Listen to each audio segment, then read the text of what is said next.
Isang mapagpalayang araw po sa atin lahat mga kaibigan. Ito po ang Kawal ng Demokrasya, Kawal di Carbonell. Ang maganda pong balita sa inyo ngayon ay bunga ng aking pong pagsasaliksik at bunga ng aking pakikipag-usap sa isang military officer na nagkaroon po kami ng pagkakataon na mag-briefing dyan po sa tabi ng swimming pool. At dito, napag-alaman ko na meron na mga pagkilos ang mga military sapagkat nakita nila na masyado nagkakawindang-windang ang gobyerno. Sinabi nga ni kasamang Ramon Tulfo na masyadong panatiko maka Duterte. Ang sabi niya sa kanyang column sa Manila Times 13 days ago, sabi niya, the Philippine government is just like a headless chicken that it keeps running around without direction. Sa Tagalog, ang ating daw gobyerno ay parang isang manok na pinutulan ng diig na hindi alam kung saan tutungo at ito ay para pong kakawag-kawag na lamang. Ang magandang balita, hindi naman po tayo parating masamang balita sapagkat nakasumpa-sumpa man ang pagkakaroon natin ng isang Duterte bilang presidente. May mga balita pa rin pong maganda. Ang isang balita po rito ay yung pong sasabihin ko sa inyo, ilalad ko sa inyo. Huwag nyo masyadong ipagsasabi. Kumikilos na po ang ating mga military, lalo tigit yung pong mga retired military officers na akin pong binasa mga pangalan kahapon. Maya-maya uulitin po natin. Sila po ay openly naghain ng petisyon na nagsasaado, humihiling kay Ginoong Duterte na bawiin niya yung kanyang inanonsyo na ang pagkakapanalo ng Pilipinas sa ilalim ng United Nations Permanent Court of Arbitration, na sinabi niyang dapat ito ay basura sapagkat walang kwentang papel lamang yan. May pinapabawi po ng mga military yan sapagkat alam po ninyo, pag namutawi ang isang salita sa bibig ng Pangulo sa buong mundo, pinapakinggan po yan. Hindi pwedeng babawiin at hahabulin, sabihin, nagbibiro lamang ako, kayo naman mga estupido kayo pag nanalo kayo, pag naniwala kayo. Hindi na po pwede yan. That is a crime. That is treason. Hindi pwedeng ganyan sapagkat tayo po ay seryosong bansa na dinuduhagi. Tayo po ay sinasakop na at marami po akong alam na ebidensya na tayo po ay sinasakop.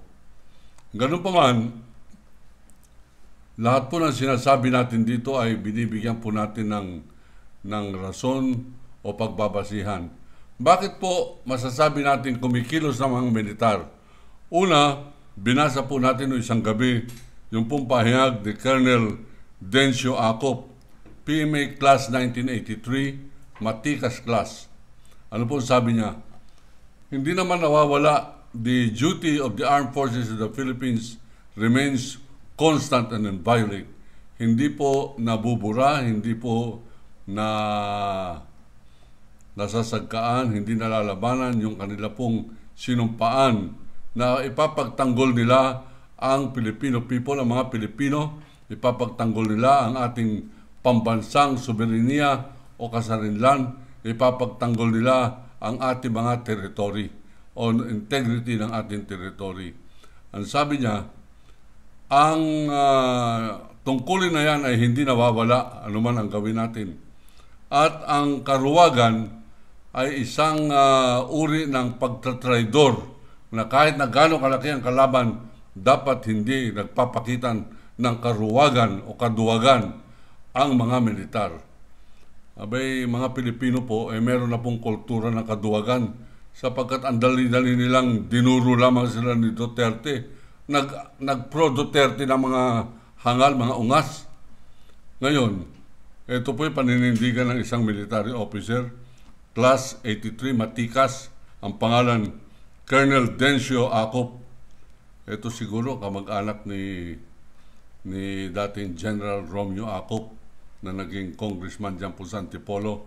Ganun pa man, ang sabi niya dito ay ang pagiging duwag sa harap ng kahit na sinong kaaway ng bansa ay isang uri ng katraidoran.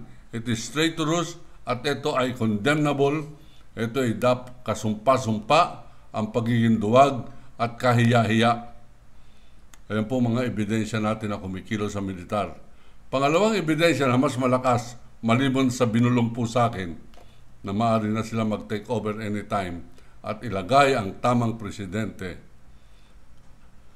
Ang mga general na nagsasabing bawiin ni Duterte ang kanyang pinahayag na dapat ibasura ang desisyon ng United Nations, napakaselan po yang pananalita na yan. Yan ay pagkundina, pagsipa sa mukha ng mga Pilipino na naniniwala na dapat magkaroon po tayo ng batas, dapat magkaroon po tayo ng paninindigan sa United Nations, naghain ang Pilipinas ng reklamo. Ayan po sa pamamagitan ni ex-President Benigno Aquino Jr.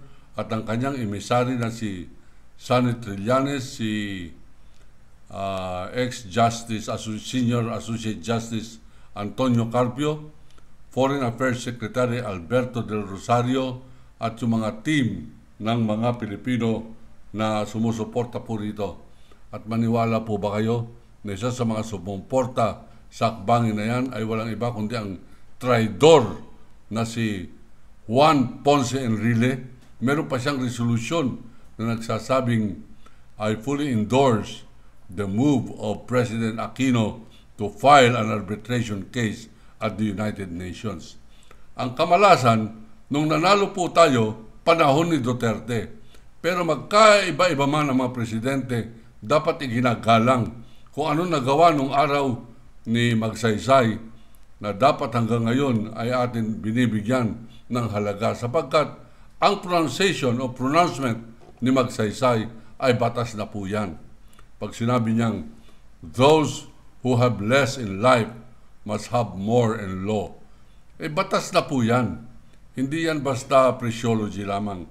Ngayon, ano po ang ating gagawin ngayon? Ito pong mga military natin, suportahan natin. Bigyan natin ng pag-asa sapagkat ang mga militar, kikilos lamang yan pag ang taong bayan nararamdaman nila na gusto na rin mag-ipagtanggol ang bansa at kumukonti na ang nagtatanggol dito sa katraidoran ni Duterte. Maniwala po kayo sa akin. Marami ang mga DDS na masyadong diehard kay Duterte.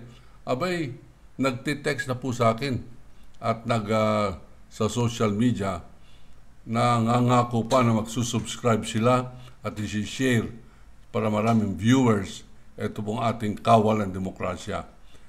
Ngayon at nabigyan po natin ng ebidensya yung pong mga sinasabi natin dito, yung pag-withdraw ng statement ni Duterte sa West Philippine Sea ay kinakailangan at ito'y papakalatin po natin sa buong mundo upang sa ganun wag muna po tayong magmumukhang napakatanga, napakaduwag na lahi at napakabobo na mga Pilipino.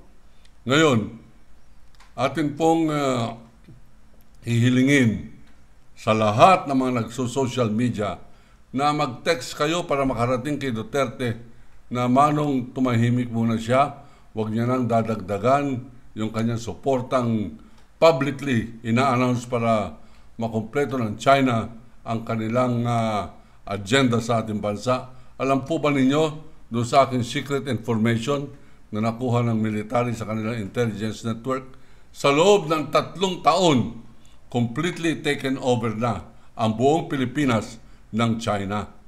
Loob ng 3 taon. At kung sino man magiging presidente dyan, ay magiging Governor General Sara Duterte, Republika ng Pilipinas, Province of China. Ayan po mangyayari dyan. Ngunit, ngayon, may pag-asa pa po tayo habang meron po tayong mga Rappler, meron pa po tayong ABS-CBN dyan sa social media, at meron po nagbabaliktaran ng mga DDS, nagiging pro-Pilipino na po sila, unless Duterte, hindi na po sila masyadong Duterte, nagiging makabansa na sila. Magkakaroon pa po tayo ng pag-asa, lalabanan po natin yan. Military must now really make sure that it will lead the country to liberation of our only country. Ako po si Waldy Carbonell nagsasabing, Allahu Akbar, iniibig ko ang Pilipinas.